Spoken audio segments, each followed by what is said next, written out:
The grand ballroom of Buckingham Palace sparkled under the crystal chandeliers. Tonight was the annual Royal Gala for children's charities, one of the most important events on the royal calendar. Guests from around the world had gathered, wearing their finest evening wear and most precious jewels. Charles stood near the entrance, greeting dignitaries and donors. His black tuxedo was perfectly pressed, and he wore his father's vintage cufflinks, a small tribute to the late Prince Philip. The evening was going smoothly until he spotted a familiar figure descending the main staircase. Camilla looked radiant in a deep navy evening gown that complemented her silver hair, which was styled in an elegant updo. But it wasn't her dress that caught Charles's attention. Around her neck was a stunning sapphire and diamond necklace that made his breath catch in his throat. The necklace featured a large oval sapphire surrounded by diamonds, with smaller sapphires cascading down in an intricate pattern. Charles recognized it immediately. It was Kate's necklace, the one that had belonged to Princess Diana, passed down to William, and then given to Kate as a wedding gift. The same necklace Kate had worn to several state dinners and royal events. Charles felt his jaw tighten slightly.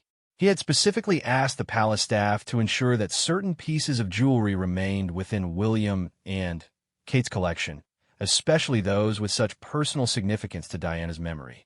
This necklace was supposed to be safely stored in Kate's private jewelry vault.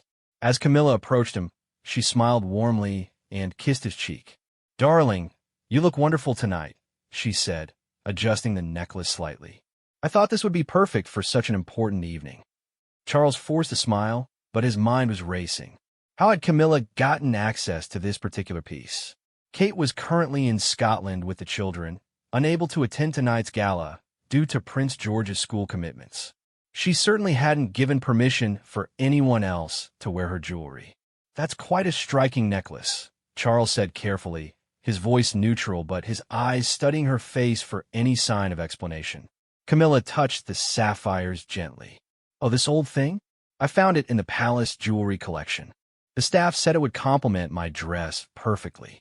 It felt appropriate for such a grand occasion." But Charles knew better.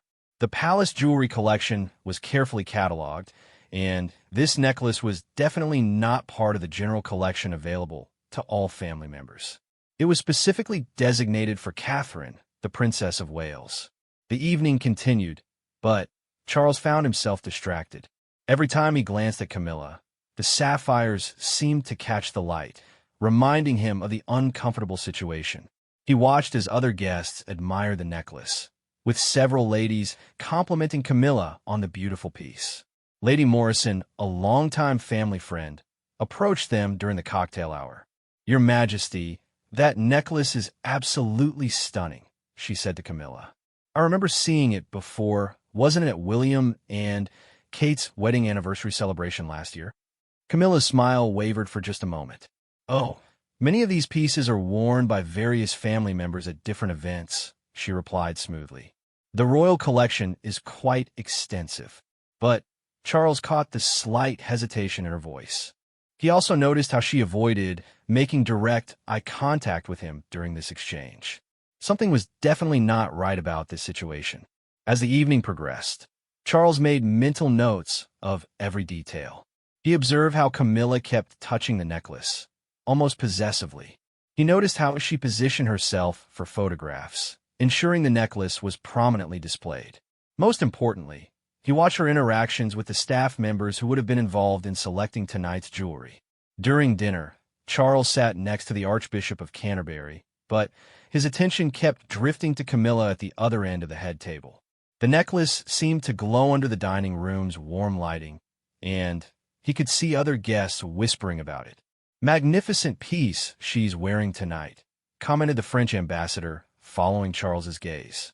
"Such exquisite craftsmanship. Diana wore something similar once, didn't she?" Charles nearly choked on his wine. "Yes," he managed, "Diana had several beautiful sapphire pieces.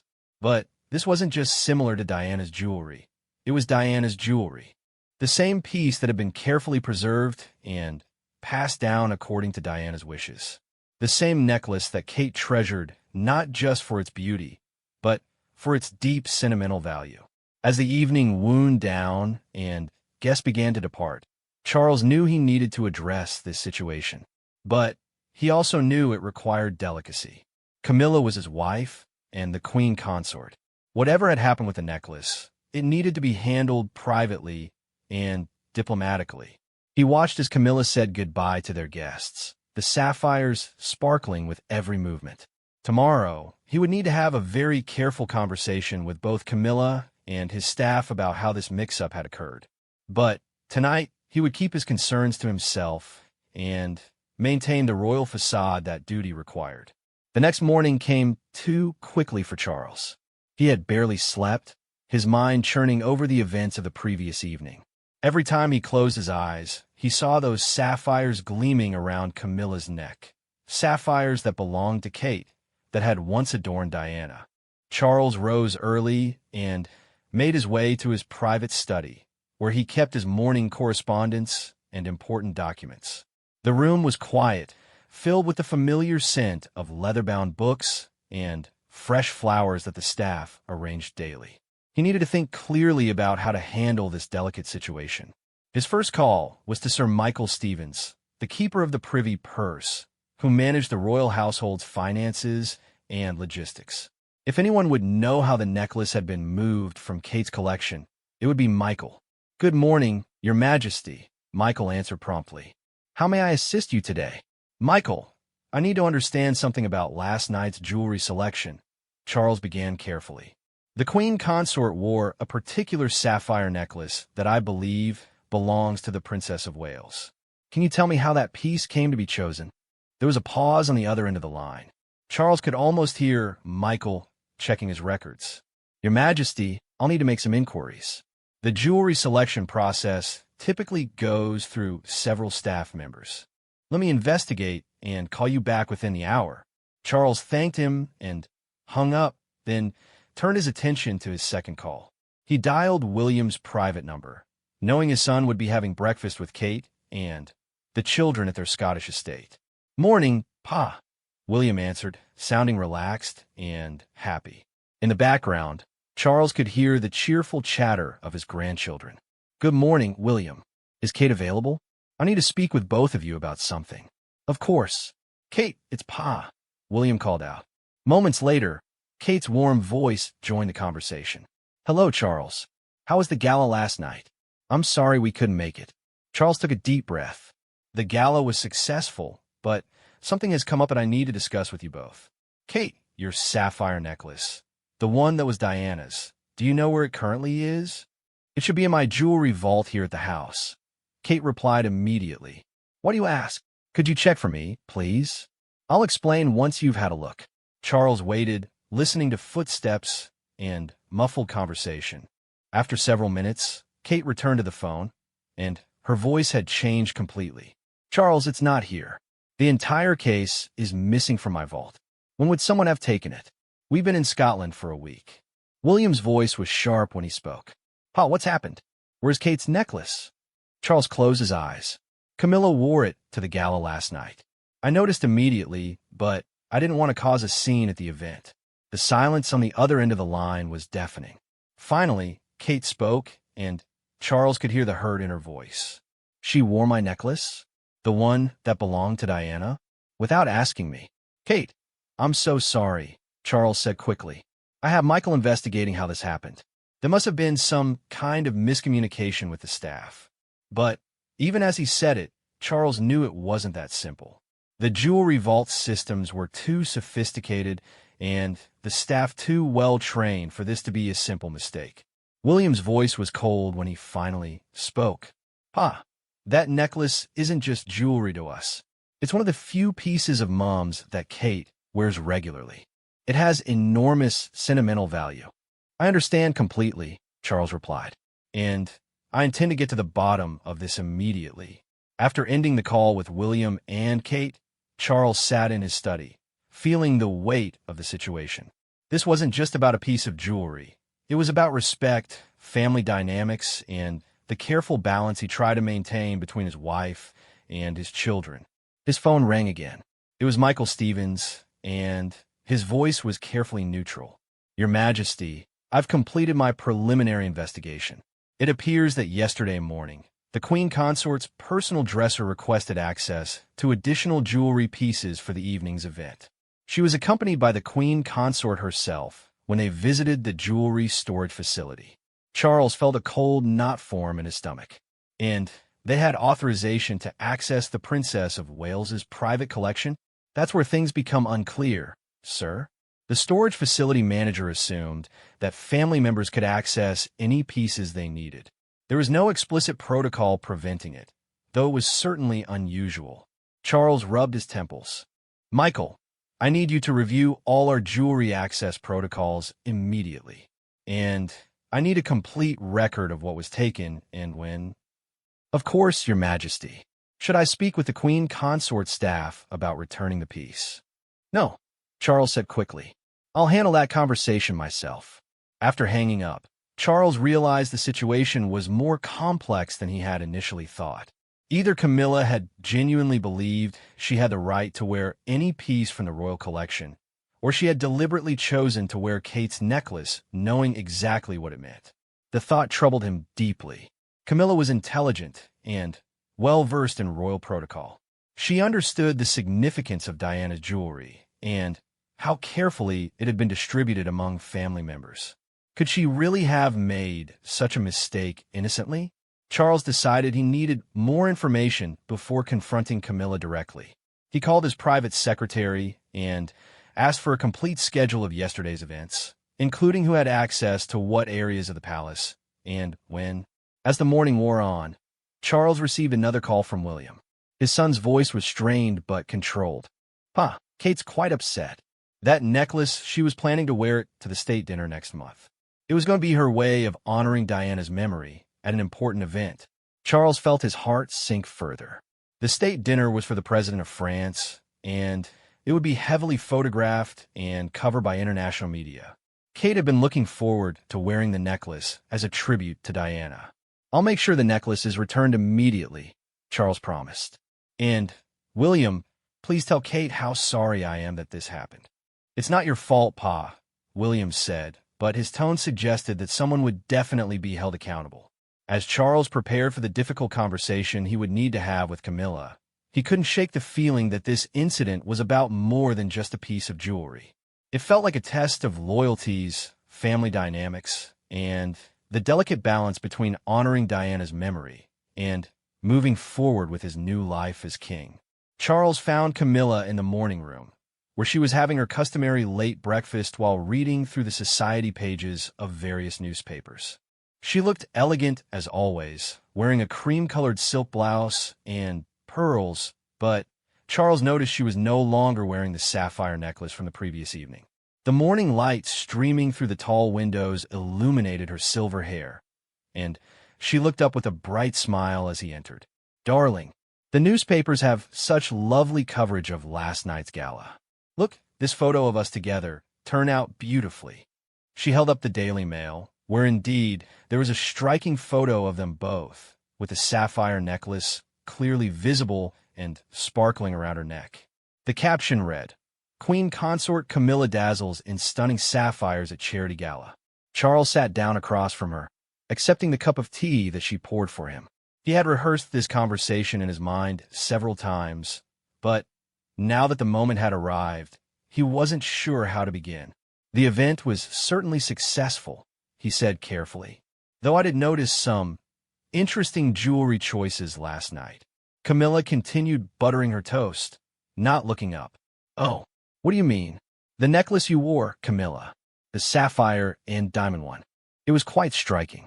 Now she did look up, and Charles caught something in her expression. Not quite guilt, but perhaps a flicker of defensiveness. Yes, I thought it complemented the dress nicely. The staff suggested it when we were looking for something special for such an important evening. Charles set down his teacup carefully. That necklace belongs to Kate, Camilla. It was Diana's, passed down to William, and given to Catherine as a wedding gift. It's not part of the general royal collection. The silence that followed felt endless. Camilla stopped eating, her knife suspended over her toast. When she finally spoke, her voice was calm, but Charles detected a slight tremor. I had no idea it was specifically Kate's. The jewelry master simply showed me several options, and I chose what I thought was appropriate. If I had known— Camilla, Charles interrupted gently, you've been part of this family for years. You know how carefully Diana's jewelry was distributed. You were there when we discussed which pieces would go to William for Kate, and which would go to Harry for his future wife. Camilla's cheeks flushed slightly pink. Charles, there's so many pieces in that collection. I can't be expected to memorize the provenance of every single item. But Charles pressed on. This wasn't just any piece. Kate wears this necklace regularly to important events. You've seen her in it multiple times. The conversation was interrupted by a soft knock on the door. Charles's private secretary entered with a discreet cough. Your Majesty, the Princess of Wales is on line 1. She says it's regarding a personal matter. Charles looked at Camilla, who had gone very still. I'll take it here, he said, reaching for the phone on the sideboard. Hello, Kate. Charles, I've been thinking about our conversation this morning. Kate's voice came through clearly, and Charles realized Camilla could hear every word. I just wanted you to know that while I'm disappointed about the necklace, I'm more concerned about how this happened. That piece means a great deal to me, not just because it was Diana's, but because William gave it to me with such love and intention. Charles glanced at Camilla, who was staring intently at her breakfast plate. I understand completely, Kate. The necklace will be returned to you today. Thank you. And Charles? I hope this was simply a misunderstanding. I'd hate to think that someone in the family would deliberately take something that belonged to me without asking.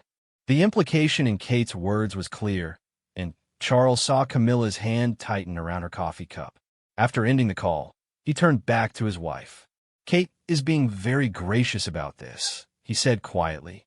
Camilla stood up abruptly, her breakfast forgotten. Charles, I resent the implication that I deliberately took something that didn't belong to me. I am the Queen Consort. I have every right to wear appropriate jewelry to royal events. But not jewelry that specifically belongs to other family members, Charles replied, his voice remaining calm despite his growing frustration. Especially not pieces with such personal and emotional significance. Oh, please, Camilla said, her composure beginning to crack. Everything in this family has emotional significance tied to Diana. Should I never wear anything beautiful because it might have some connection to your first wife? Charles stood as well, feeling the conversation taking a turn he had hoped to avoid. This isn't about Diana, Camilla. This is about respecting other family members' personal belongings. If you had wanted to wear that particular necklace, you should have asked Kate's permission. Asked permission? Camilla's voice rose slightly. I'm married to the King of England. I shouldn't have to ask permission from anyone to wear jewelry to a royal function. You would if it belonged to me personally, Charles pointed out, or if it belonged to William. Family hierarchy doesn't override basic courtesy and respect. Camilla walked to the window, her back to Charles. When she spoke again, her voice was quieter but carried a note of hurt. Sometimes I feel like I'm still the outsider in this family. Like I'm always being compared to her, always found wanting. Charles felt a pang of sympathy, but he also knew this conversation needed to be had. Camilla, you're not an outsider. You're my wife and the Queen Consort. But that doesn't mean you can simply take what belongs to others, regardless of your feelings about Diana's memory. She turned to face him, and he could see tears in her eyes. Do you think I took it deliberately?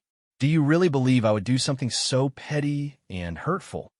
Charles studied her face, trying to read the truth in her expression. I don't know what to think, Camilla. The jewelry master says you specifically requested access to additional pieces. The storage facility manager says you personally accompanied your dresser. This wasn't a simple staff error. Camilla wiped her eyes with a tissue. I may have noticed which section the necklace came from, but I thought if it was in the royal collection, it was available for royal use. Charles felt his heart sink. So you did know it might not have been appropriate? I knew it was special, she admitted quietly. But, Charles, last night was important to me. I wanted to look my absolute best to represent you and the monarchy perfectly. When I saw that necklace, I thought it would be perfect for the occasion. even knowing it might belong to Kate. Camilla sat down heavily in her chair. I thought, I thought perhaps it was time that Diana's jewelry was shared more widely in the family, that it shouldn't all be hoarded by one person. Charles stared at his wife, realizing that this incident revealed deeper issues than he had initially understood. This wasn't just about a necklace. It was about Camilla's feelings about her place in the family, her relationship with Diana's memory, and her sense of entitlement as queen consort. The word hoarded hung in the air between them like a challenge. Charles felt something cold settle in his chest as he processed what Camilla had just said. She thought Kate was hoarding Diana's jewelry? The woman who had bent over backward to honor Diana's memory and include her in royal life whenever possible? Hoarded, Camilla? Charles's voice was dangerously quiet. Kate wears Diana's jewelry to honor her memory. She's been nothing but respectful and thoughtful about every piece she's inherited. Camilla seemed to realize she had gone too far. I didn't mean hoarded exactly. I just meant, well, there are several beautiful pieces that rarely see the light of day. Surely Diana would have wanted her jewelry to be worn and enjoyed, not locked away in a vault. They're not locked away, Charles replied sharply. Kate wears them regularly to appropriate events. The difference is, she doesn't take what belongs to other people. Before Camilla could respond, Charles's phone buzzed with a text message. It was from William. Pa, the story is already online. Someone photographed Camilla and Kate's necklace and identified it. The press is calling it a royal jewelry scandal. Charles closed his eyes briefly. This was exactly what he had feared would happen. He showed the message to Camilla, who went pale as she read it.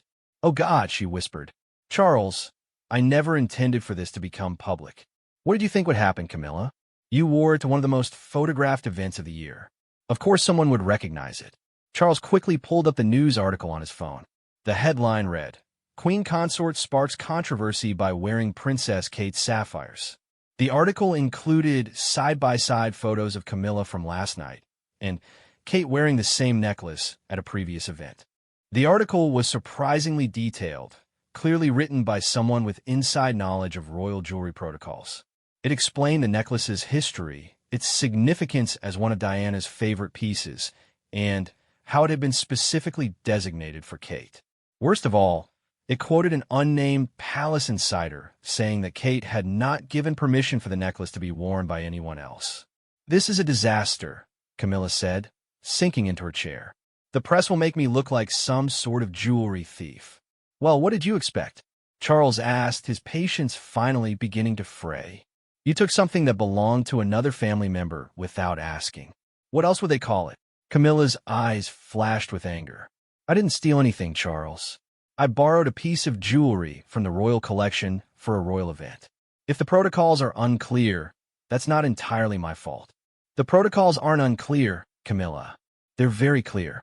Personal gifts and inherited pieces remain with their designated owners unless explicitly shared. You've known this for years. Charles's phone rang. It was his press secretary, Margaret Thompson, and her voice was tense when he answered. Your Majesty, we have a situation. The jewelry story is trending on social media, and we're getting calls from international press outlets. How would you like us to respond? Charles looked at Camilla, who was listening to every word. What are people saying on social media? It's quite divided, sir. Some are supporting the Queen Consort, saying she has every right to wear royal jewelry. But others are defending the Princess of Wales and calling this disrespectful to Diana's memory. The hashtag respect Kate's jewelry is trending. Charles rubbed his forehead. Margaret prepared a statement saying that there was a miscommunication about the jewelry selection and that the matter has been resolved privately within the family. Very good, sir.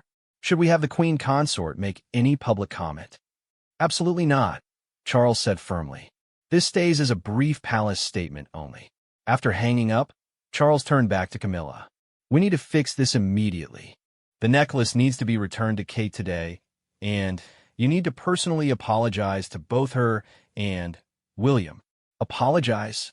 Camilla stood up again, her voice rising. Charles, I've admitted this was a mistake, but I will not grovel to your daughter-in-law over a piece of jewelry. My daughter-in-law, Charles repeated incredulously. Camilla, Kate is family. She's William's wife, my son's partner, and the future queen consort. She deserves your respect.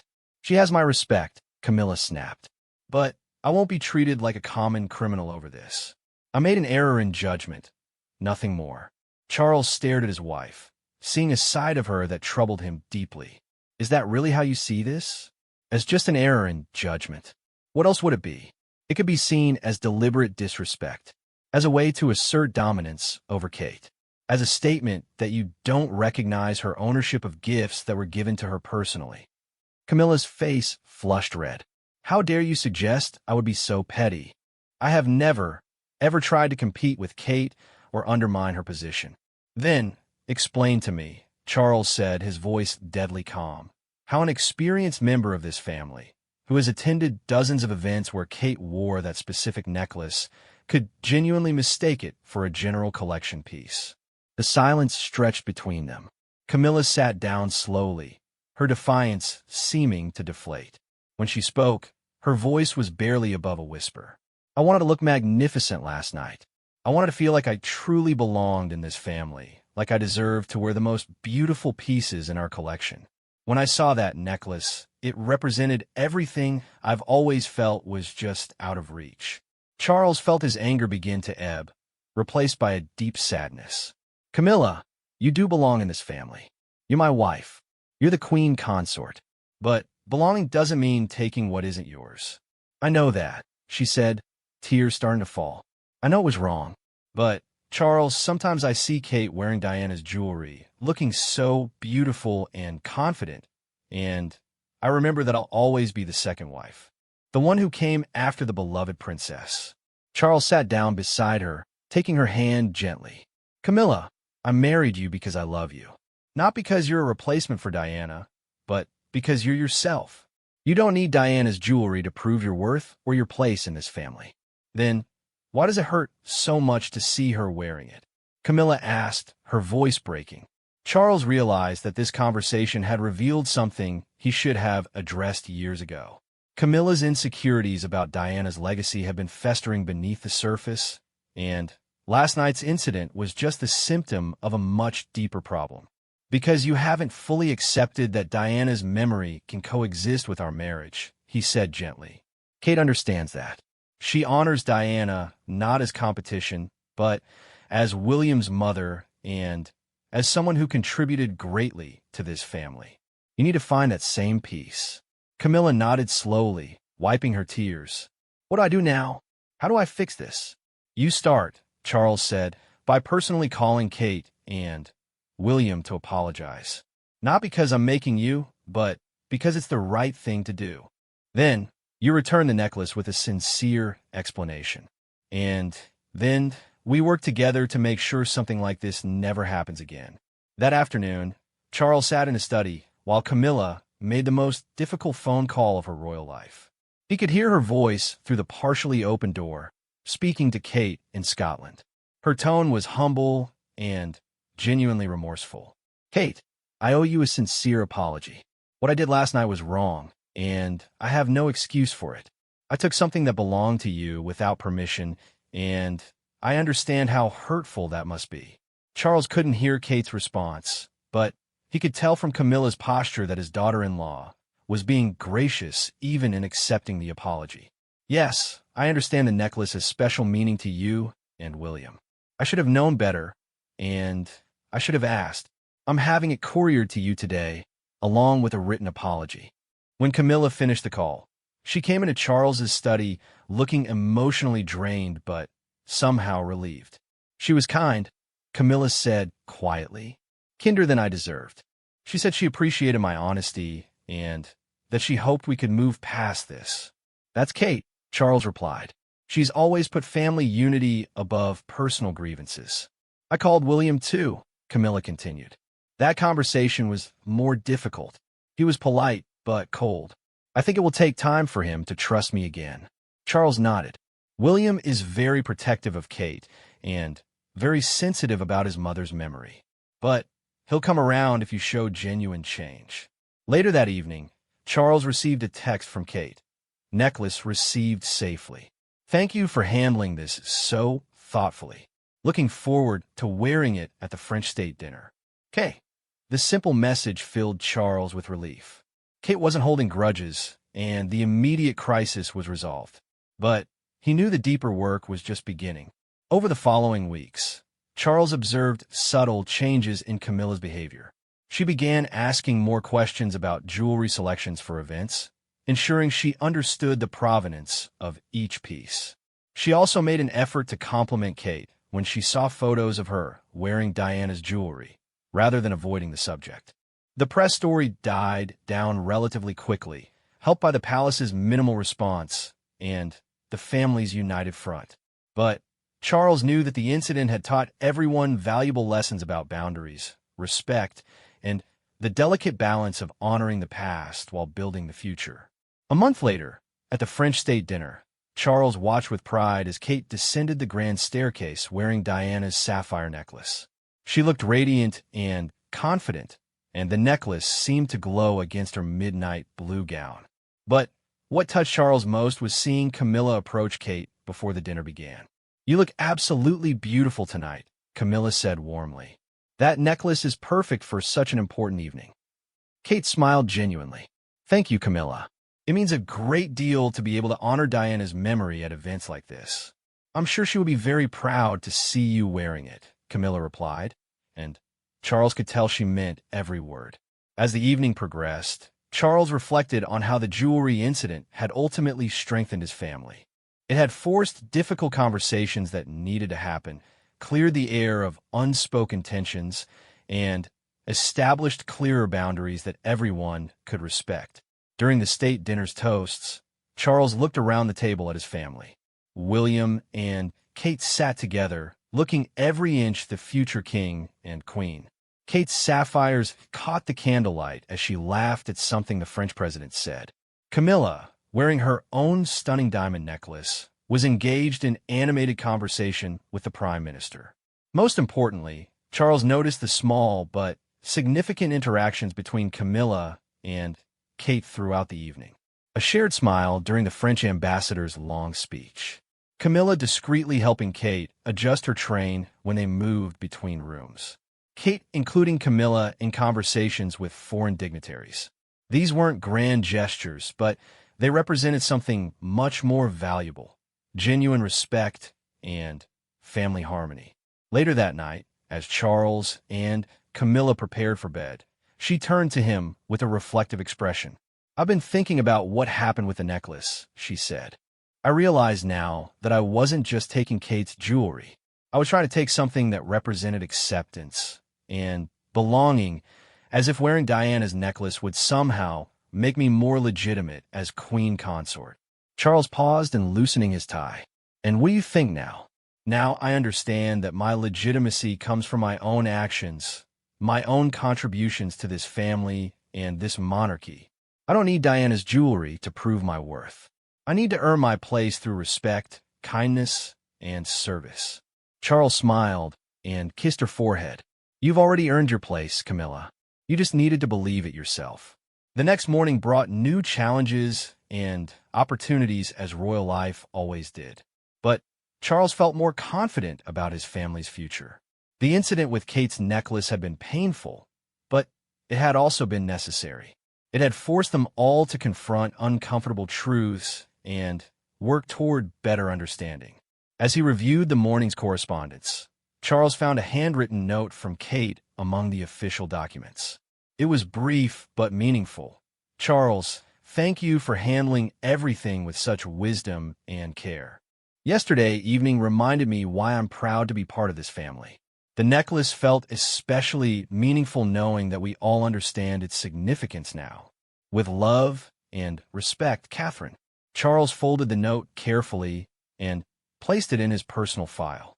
It would serve as a reminder that even the most difficult family situations could be resolved with patience, honesty, and genuine care for one another. The sapphire necklace had created a crisis, but it had also created an opportunity for growth and healing. Sometimes, Charles reflected, the most precious royal jewels weren't made of diamonds and gemstones, but of trust, forgiveness, and family bonds that could weather any storm.